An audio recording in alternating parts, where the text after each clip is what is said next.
Hi folks, with Tassless Today, your pushback channel, and thank you for joining this audio live stream. Please listen to this presentation as you would a radio broadcast. In this essay, I'd like to talk about the issue of trusting the experts. Now, I saw a vid, I think it was a day or two ago, from Sargon, and he sort of covered to some extent this matter or this topic and subject, but I wanted to come at it from a little bit of a different angle and talk about how there are very few high trust societies in the world. Something I noticed when I first started traveling as a young man on business, and I was still sort of a starry-eyed youth to some extent, was I assumed that the sort of the general ambient, miasma of social trust in Australia was kind of, more or less the benchmark, and it was pretty much going to be the same around the world to vary. There'd be some variance, of course, but I thought that was pretty much it. People that sort of had things in common and knew each other or shared the same values would have a reasonably high level of trust. Now, was it 100% trust 100% of the time? Of course not.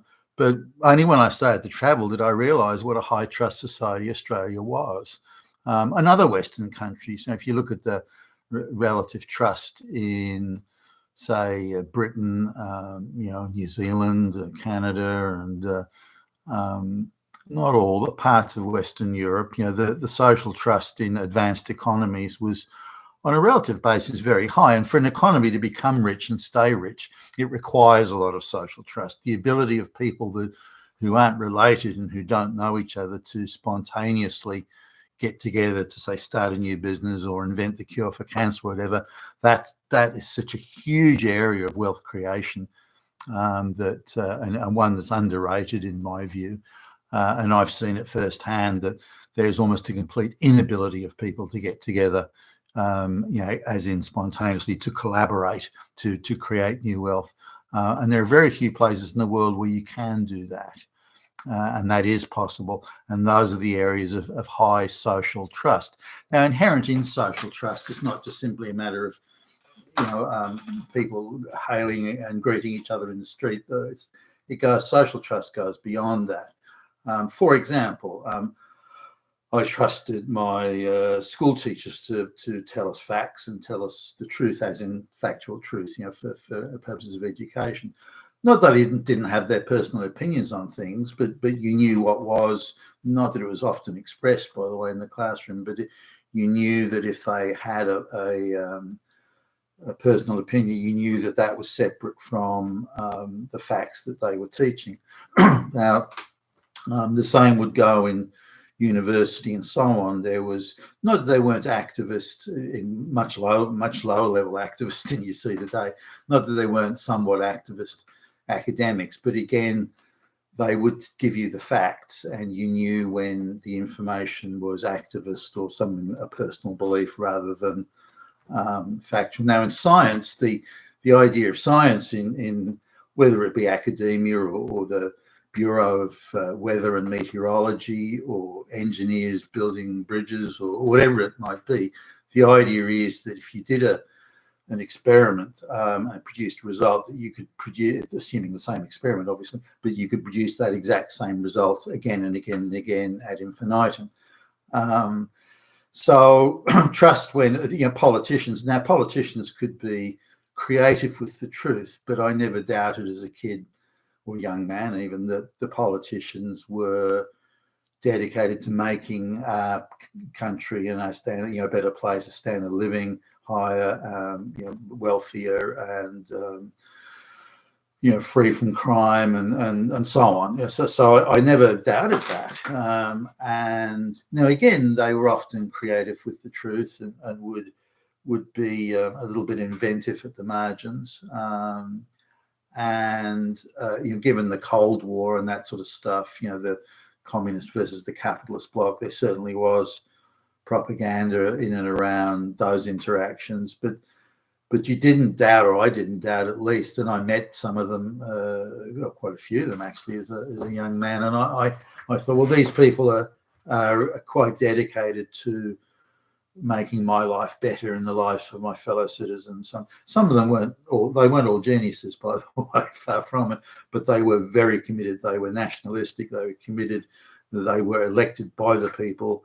They represented the people, and they were there to deliver for the people. And I didn't doubt that. There wasn't any politician I met.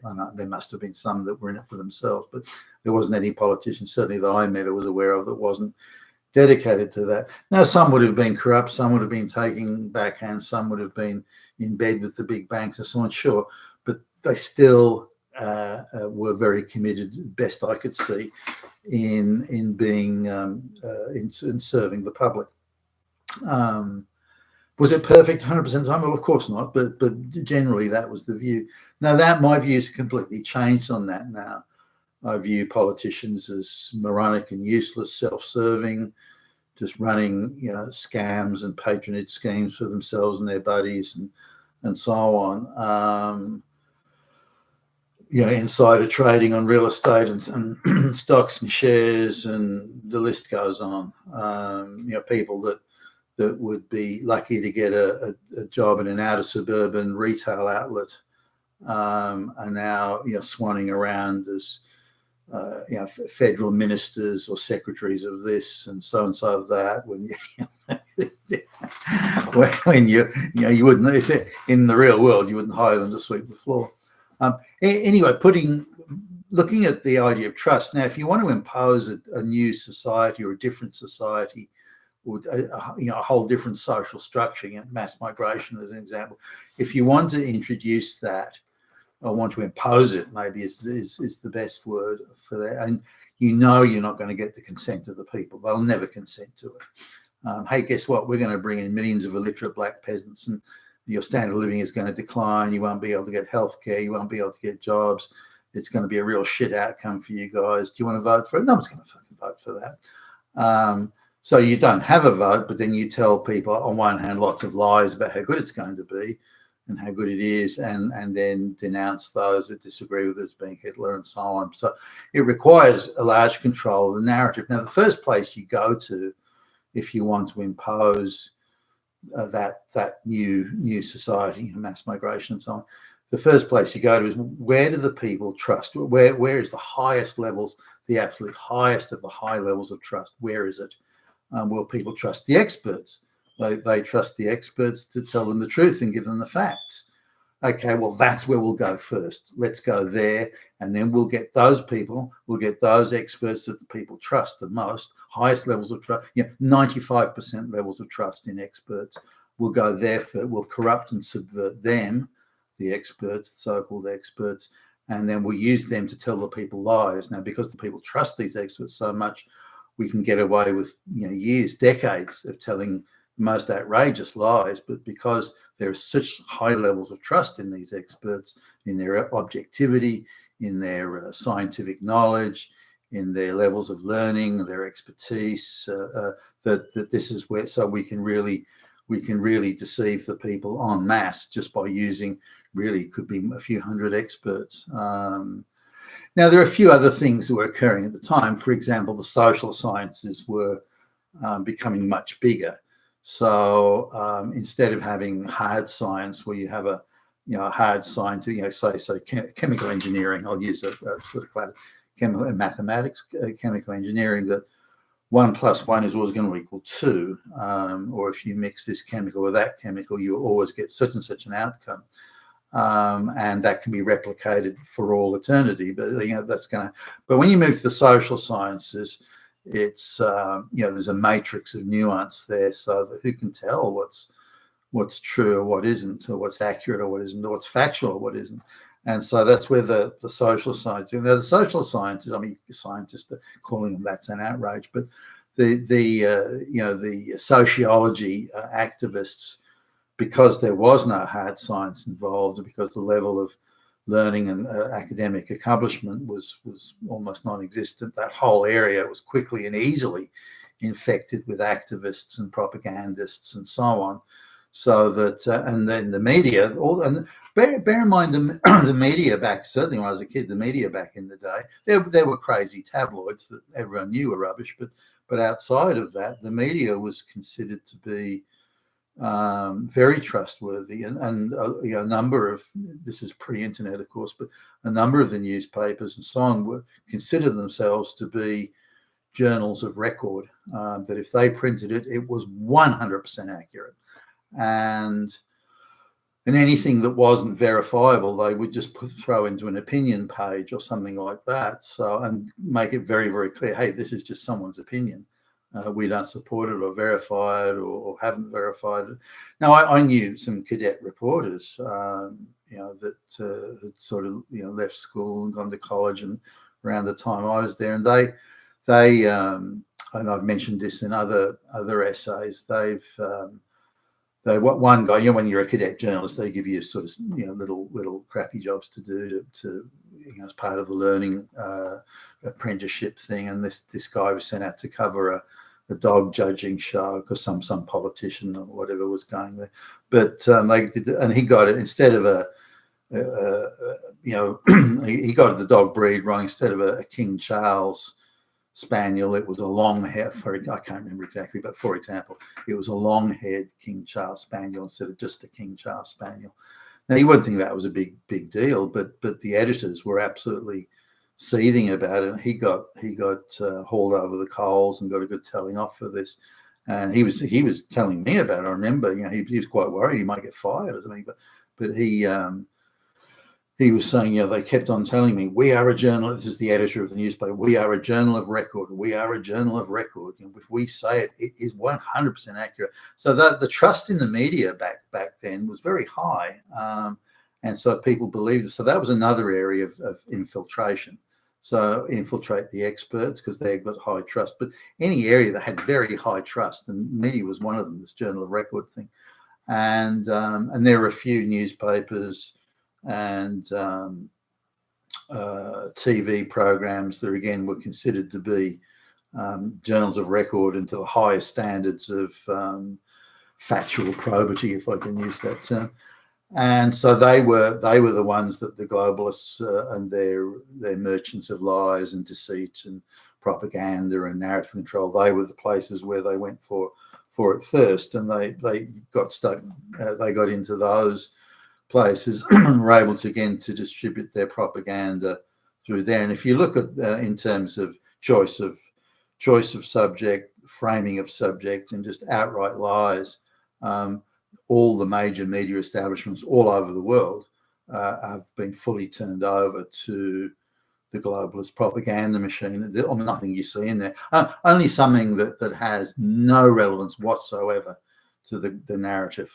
Only then will you see, accurate information. I mean, you can't even get a story about a frog in the middle of nowhere because that'll be turned into a climate change propaganda piece. And so it's very difficult to anything that they can't somehow politicize and use to peddle propaganda.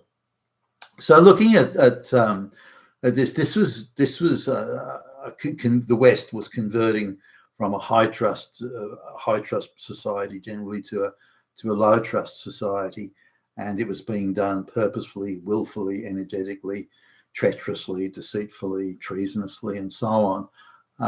But that's where they went first. That's why, do we trust the experts? So when something like COVID came along, the politicians took the view, all the politicians were globalist controlled anyway. But the globalist machine, if you like, well, I know how we can deceive the people. We'll tell them the experts have said so. The experts, and this was also something you saw in the communist Soviet bloc. Whenever they wanted to do something that was going to be, unpopular or was going to be badly received by the people, they would always, even in a place where there are no elections and the secret police can arrest you for looking the wrong way. They would always, the newspapers and the media machine would always say, well, it's not us, it's the experts. The experts said so. We got 10 million scientists and they all agreed that this was the right thing to do. So it's not us, we're not doing it, it's them. They said so. Experts. Now these experts, certainly when I was a kid, if someone came in the room who was a young man, say just really studying. I mean, I was at one of my first sort of professional jobs in a corporation, and a guy came into I can't remember what the basis was. Anyway, he came in and he was a PhD in, I think it was like electrical engineering, something like that. And now the amount of PhDs were around at the time, that they were really scarce. There was hardly any PhDs. The only the greatest concentration of PhDs were people in the universities doing the teaching. So out in the wider commercial world, there weren't really that many. They were around, but gee whiz, there were a few of them. Now, if someone walked in the room with a PhD, as this guy did, they were treated with almost godlike reverence. Wow, PhD, oh, holy crap, because there were so few of them. But it also indicated that someone had achieved a very high standard of learning and had really, had to work their ass off studying and hitting the books and so on to be able to gain a PhD. So that commitment and that level of intelligence alone warranted and merited great respect. And so, but now there are so many PhDs and also because of this is pre-affirmative action, of course, but today with all the affirmative action, the idea is that there should be, black lesbians should all get PhDs and this sort of thing, because that'll create equal social outcomes. But in the days when merit existed and a PhD, even somebody with a master's, I remember some guy came in and he was he was doing some sort of lecturing for this company, and he had an MBA from Harvard, and this would have been, I don't know, late 70s, early 80s, somewhere around there. And he again was treated with the utmost respect. An MBA from Harvard was a rare thing back then. Only people, only the brightest and the best could accomplish that. This guy had come first or second in his class as well, which when he was introduced to us, so we were, oh wow. And his pronouncement or his utterances or his opinion were considered as fact. And they were carefully given, as you would for someone who'd accomplished on a merit basis, accomplished so much.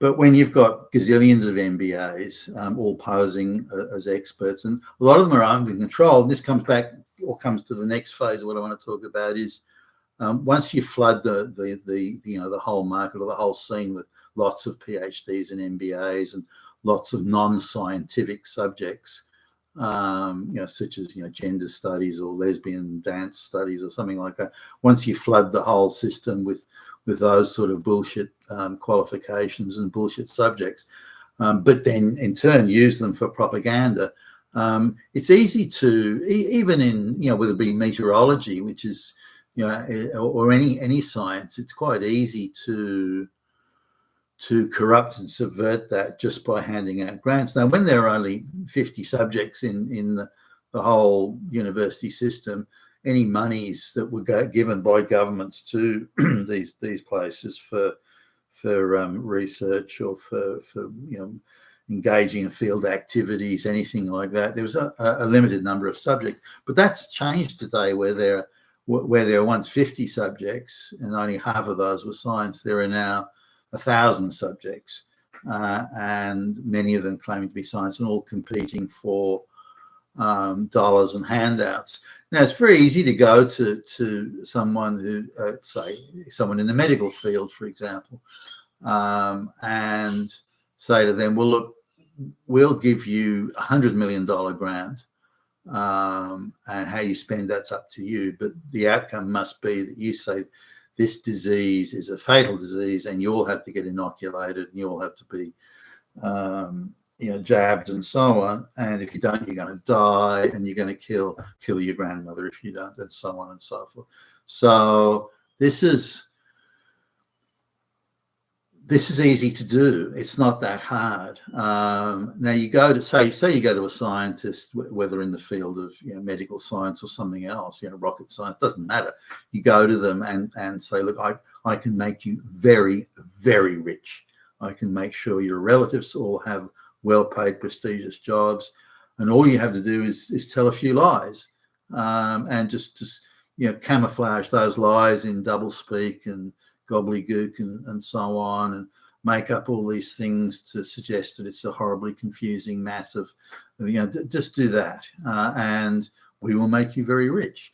Now let's suppose the academic, when approached in that way, goes, no, stuff you, I'm going to tell the truth. The people need to know the truth. The people need the facts.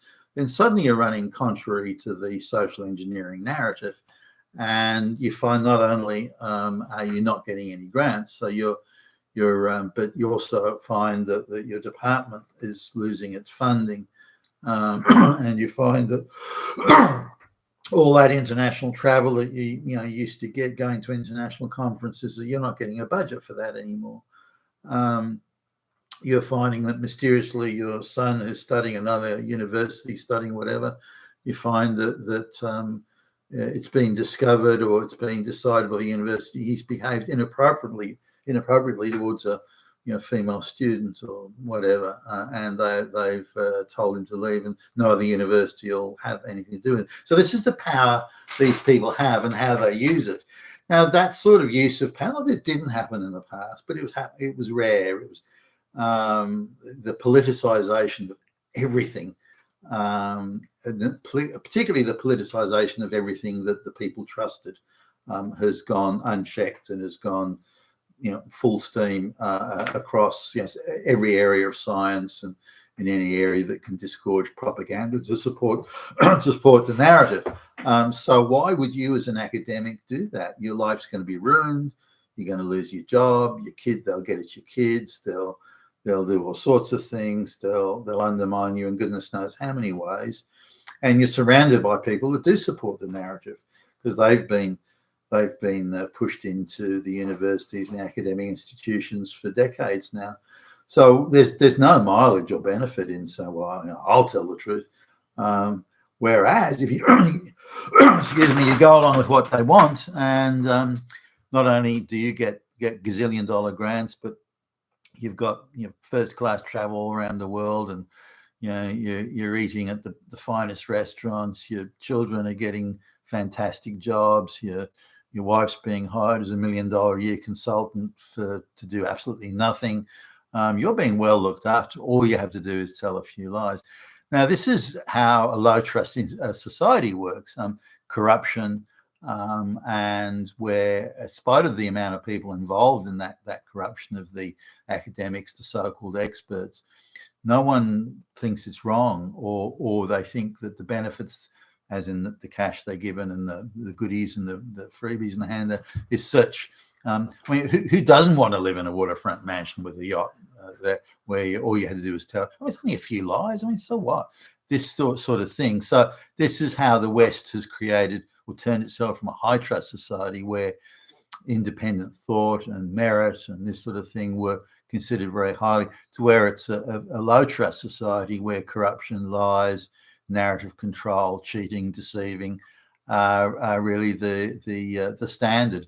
And this sort of low trust society is what I encountered in middle income and third world countries that I traveled on as a young man in business, and I was staggered at the difference in trust.